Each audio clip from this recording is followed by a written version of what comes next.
সেই সূরাতুল আম্বিয়ার 89 নম্বর আয়াতে কত নাম্বার? আল্লাহ রাব্বুল আলামিন ডেকে বললেন খেয়াল করেন, ওয়া যাকারিয়া ইজনাদা রাব্বাহু রাব্বি লা তাজরনি ফারদাও ওয়া আনতা খায়রুল ওয়ারিসিন।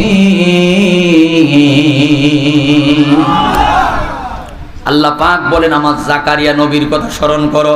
সবাই বলেন কোন নবী? হযরতে, আরো জোরে বলেন হযরতে জাকারিয়া নবীর কথা স্মরণ করো। জাকারিয়া ইজনাদা রব্বা, জাকারিয়া নবীর কথা স্মরণ করো। রবের কাছে দোয়া করেছিল কি?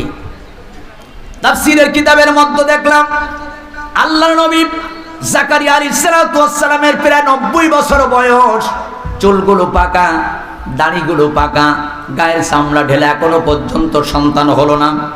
জাকারিয়া আলাইহিস সালাতু ওয়াস সালাম টেনশনে পড়ে গেলেন। উনি একটি ঘরের ভিতরে ঢুকলেন, দুইখানা হাত আসমানের দিকে বললেন, রব্বুল আলামিন, বৃদ্ধ হয়ে গেলাম, মরার বয়স হয়ে গেল, এখনো যদি একটা সন্তান আল্লাহ আমাকে আপনি না দেন, আমার ইন্তেকালের পরে নবুয়তের সিলসিলাটা কে ধরে রাখবে? ও রব্বুল আলামিন, রব্বিলা তাজারনি ফারদা ওয়া আনতা খায়রুল ওয়ারিসিন, আল্লাহ আমাকে একা রেখো না, তুমি তো শ্রেষ্ঠ উত্তরাধিকারিণী। আল্লাহ যদি পারো আমাকে একটা ছেলে সন্তান দাও, আল্লাহ আমাকে তুমি একা রেখো না, কারণ তুমি তো সন্তান দিতে পারো। আপনারা বলেন তো, বিবাহের আগে মারিয়ামের পেটে সন্তান দিয়েছেন কে? আরো জোরে বলেন কে? সন্তান দিয়েছেন আল্লাহ। আদম আলাইহিস সালাতু ওয়াস সালামের বাবা নাই, মা নাই, এই পৃথিবীর জমিনে এনেছিলেন কে? সেই আল্লাহর সাথে বাটপারি করো, সেই আল্লাহর উপরে ক্ষমতা দেখাও। মনে রেখো, 5 বছরের ক্ষমতা, 10 বছরের ক্ষমতা, 30 বছরের ক্ষমতা হতে পারে। এমন একদিন আসবে তোমার যে মানুষগুলা সম্মান করত, যে মানুষগুলা দেখলে পরে সালাম দিত, সেই মানুষগুলাই তোমাকে এমন বেইজ্জতি করবে, রাস্তার কুত্তার চেয়ে তোমাকে নিকৃষ্ট মনে করবে। ইজ্জতের মালিককে, বেইজ্জতির মালিককে, এই কথাটা মনে রাখবেন আমার বন্ধুগণ। জাকারিয়া আলাইহিস সালাতু ওয়াস সালাম যখন আল্লাহর কাছে দোয়া করলেন যে আল্লাহ সন্তান দাও, বয়স কত বছর? 90 বছর। স্ত্রী আবার বন্দা, তাফসীরের ভিতরে আসছে স্ত্রী আবার বন্দা, 90 বছর বয়স। আল্লাহ পাক এবার ডেকে বললেন, ইয়া জাকারিয়া ইন্না নুবাশশিরুকা বিগুলামিন ইসমুহু ইয়াহইয়া লাম নাজআল লাহু মিন ক্বাবলু সামিয়া। জাকারিয়া রে, তোমারে আমি কথা দিলাম, বৃদ্ধ বয়সে তোমারে আমি একটা ছেলে সন্তান দিব। সুবহানাল্লাহ বলবেন না?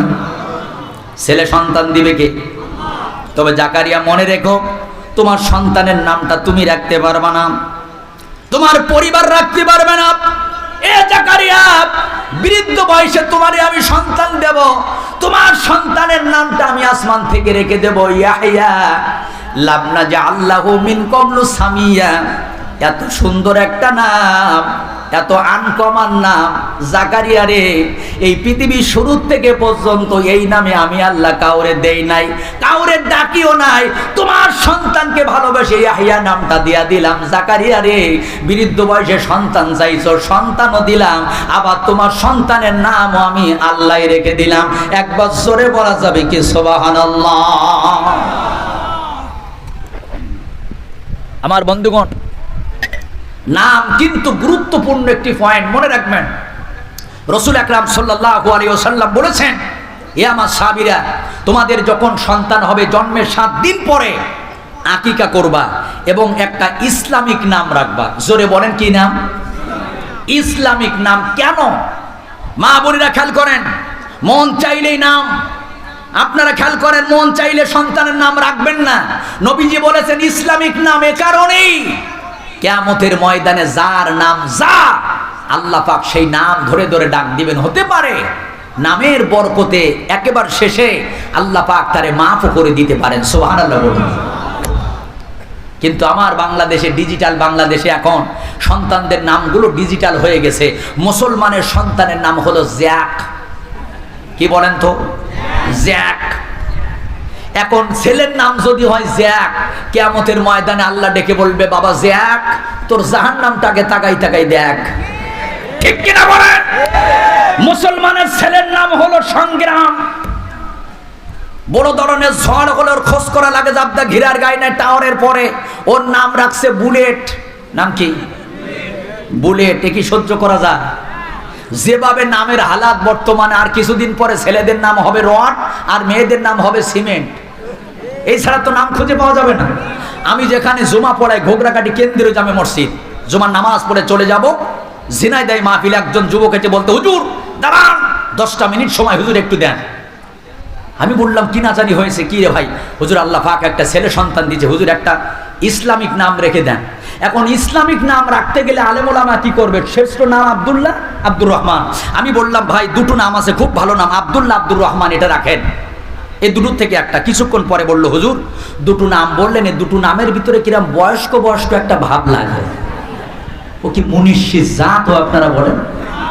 আরো 10টা নাম বললাম, এটা আমার চাচাতো ভাই, এটা আমার মামাতো ভাই, ওটা আমার খালাতো ভাই।